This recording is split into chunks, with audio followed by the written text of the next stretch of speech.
조인의 가족.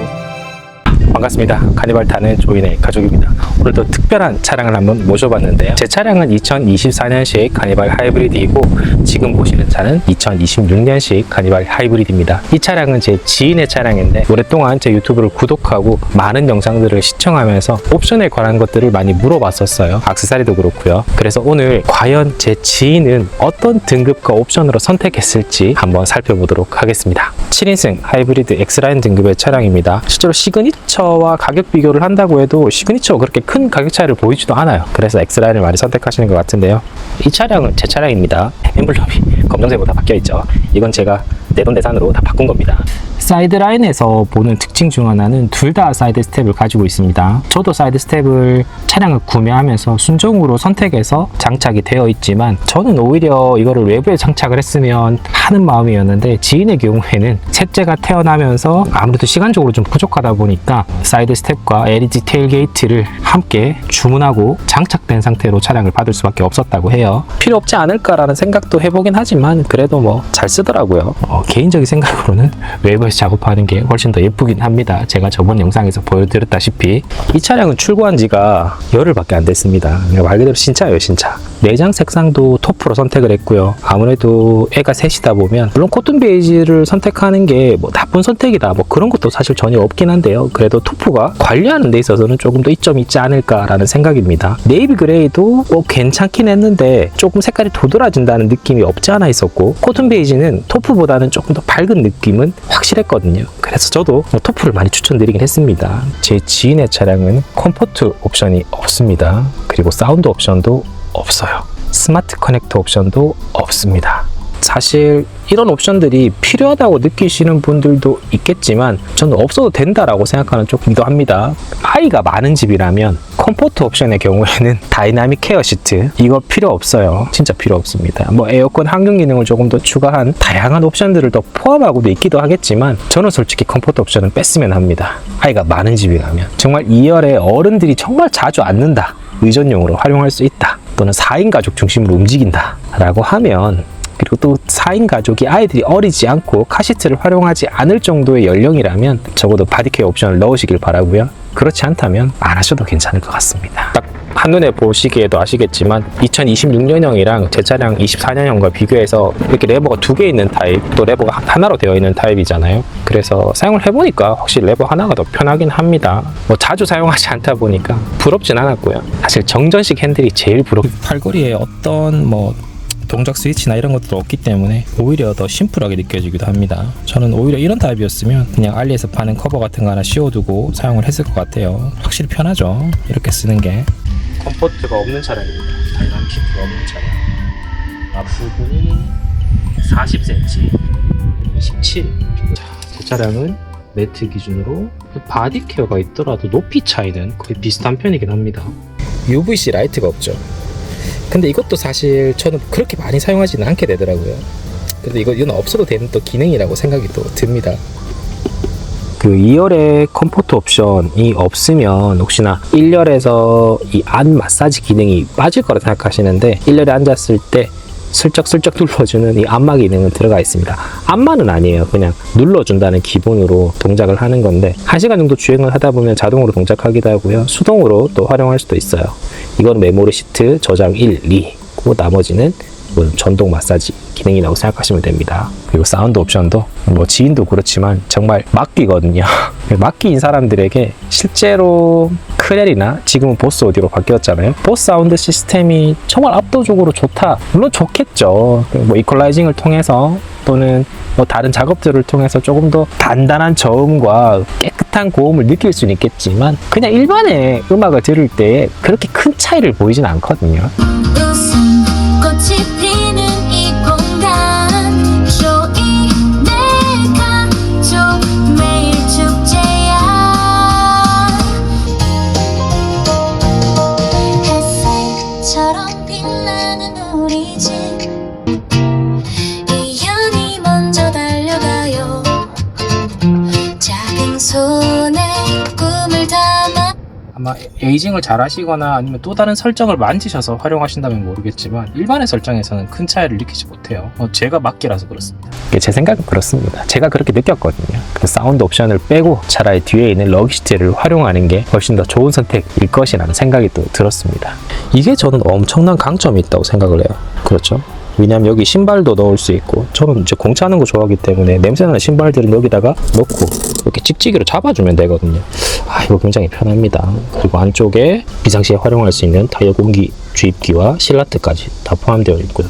공간은 쓰기는 정말 괜찮은 것 같습니다. 근데 어떤 분이 여쭤보셨는데 9인승은 러기지 트레이가 제공되지 않습니다. 7인승만 제공이 돼요. 사운드 옵션이 있고 없고에 따라 이 러기지 트레이를 제공하냐 그냥 뻥 뚫려 있냐 그 차이라고 생각하시면 돼요. 일단 실내에서 제가 말씀드릴 수 있는 건 스마트 커넥트를 제외했죠. 그래서 디지털 미러가 없어요. 일반 관광 미러 하나밖에 없습니다. 밑에 뭐 버튼이 있다거나 그렇지도 않아요. 근데 디지털 미러를 선택하지 않았던 결정적인 이유가 뭐냐면 이게 시야가 불편하다고 느끼시는 분들이 꽤 많았었고요.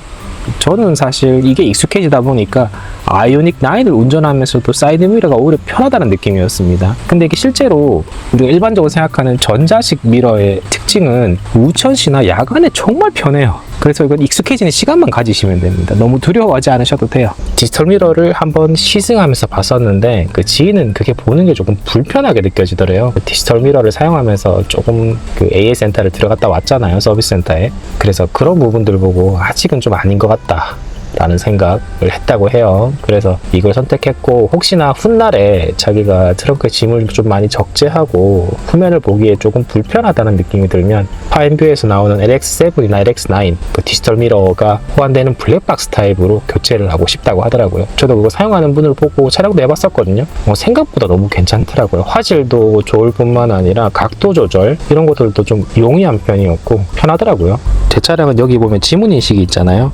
사실 지문 인식을 사용해 본 적이 없습니다. 물론 이제 지문 인식을 사용하시는 분이 기아 카페이를 사용할 수 있는 공간에서 활용을 한다거나 그 기아 앱을 통해서 시동을 걸고 지문 인식으로 시동을 걸고 하시는 분이 있다고는 들었는데 사실 그걸 활용하는 분들이 주변에서 찾기는 힘들었습니다. 그래서 지문 인식은 오히려 없어도 된다라는 생각을 하는 쪽이긴 합니다. 이 차량은 공기청정기 옵션이 없죠. 잘 했어요. 분리해서 선택할 수 있으면 좋았을 텐데 마이 컴포트 옵션이라고 해서 같이 묶어놨죠. 그 사용을 하면서 네모창 컵홀더를 활용할 일이 거의 없습니다. 오히려 이거는 공간만 잡아먹더라고요. 여기 휴지 꽂기도 뭐하고 아니면 방향제를 꽂기도 뭐하고 좀 불편해요.